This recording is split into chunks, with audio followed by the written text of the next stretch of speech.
Although as Minister of National Defense, I had sighting reports of UFOs. I was too busy to be concerned about them at the time because I was trying to unify the Army, Navy, and Air Force into a single Canadian Defence Force. And that itself was a kind of battle to the finish. So this was not high on my agenda. But about 10 years ago, I started getting interested due to a young man from Ottawa sending me material on the subject. I told him I was too busy to read it, but he had confidence that someday I would. It took me a while to get around to reading it, but I took it for my summer reading in 2005 and was really impressed with what was contained in it. And what I thought to myself is there are huge issues here, huge issues. And the American people and the people of the world have a right to know what's going on because they're part of it. It's not just an isolated thing. I accept the invitation of Victor Vigiani, who's over here somewhere, and his cohort, Mike Bird, to speak to a symposium at the University of Toronto. And I said, UFOs are as real as the airplanes flying overhead. That gave me the dubious distinction of being the first person of cabinet rank in the G8 group of countries to say so unequivocally.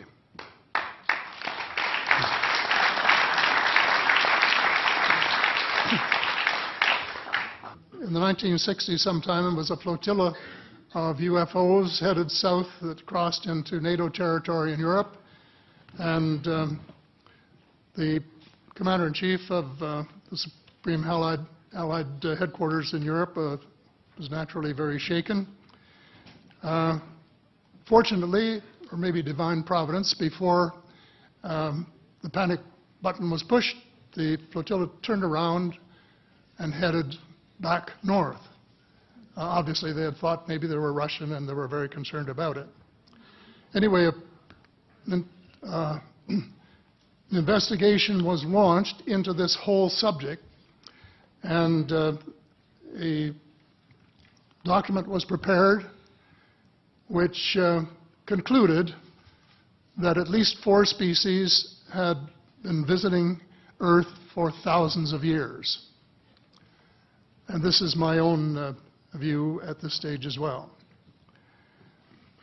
So, except for that, there are just a couple of things that we've talked about that I'd like to refer to.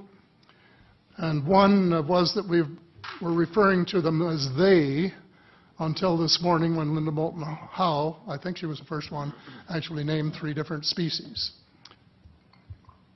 I don't think we can any more refer to them as they because they're not an amorphous mass. They are different species and consequently may have different agendas. I don't think we can say that they all have the same agenda any more than we could say that the United States, China, and Russia had the same agenda. Our real interests may be very similar, but as of now, our perceived interests are still quite far apart. One more observation before I begin what I want to say, and that is that we spent quite a bit of time talking about the 66-year-old cadavers. And I was glad to have Linda this morning finally say that there are live ETs on Earth at this present time, and at least 2 of them probably working with the United States government. The other species that I learned about not too long ago was called the tall whites. And this is when Paula Harris broke the story just a few years ago.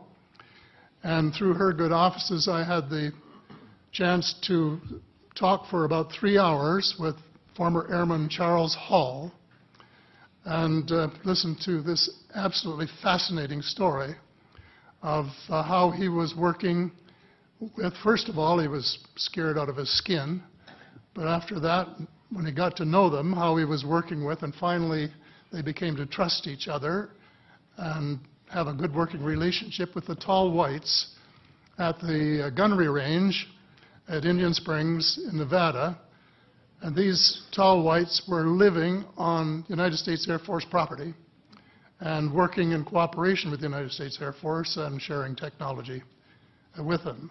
He wrote a book, incidentally, called Millennial Hospitality. There are 4 different versions, but Paula says that Millennial Hospitality number 2 is the best. I think that's the one I read, and it's a very interesting read if you want to sort of get inside the problem of what it's like to bump into these people floating across the terrain in the desert. Well, enough on that for now. My interest is in full disclosure. And my only caveat is I think probably I would say 95 to 98% full disclosure. I know of 1 or 2 things that I'm not sure should be in the public domain, at least yet. They will be someday, I'm sure, but not maybe immediately. But just as children survive the idea of the Tooth Fairy and Santa Claus when they become adult, I think that tax-paying citizens are quite capable of accepting the new and broader reality that we live in a cosmos teeming with life of various sorts. The fact that some other civilizations are more advanced than we are may be humbling. It exists, and it's being kept secret by the same vested interests who control our destiny. Who are these vested interests, and what are they up to? Well, Senator, you were talking about a military junta. In my opinion, that is true, but I have broadened and deepened the definition to cabal, and the cabal comprises members of the 3 sisters: the Council on Foreign Relations, the Bilderbergers, and the Trilateral Commission, the International Banking Cartel, the Oil Cartel, members of various intelligence organizations, and select members of the military junta, who together have become a shadow government of not only the United States, but of much of the Western world. The aim of the game is a world government comprising members of the cabal who are elected by no one and accountable to no one. And according to Mr. Rockefeller, the plan is well advanced. Does this help you to understand why our civil rights are being taken away from us?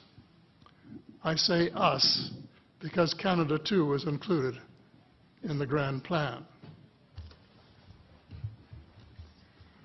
So here we are more than a decade later fighting another war that can't be won.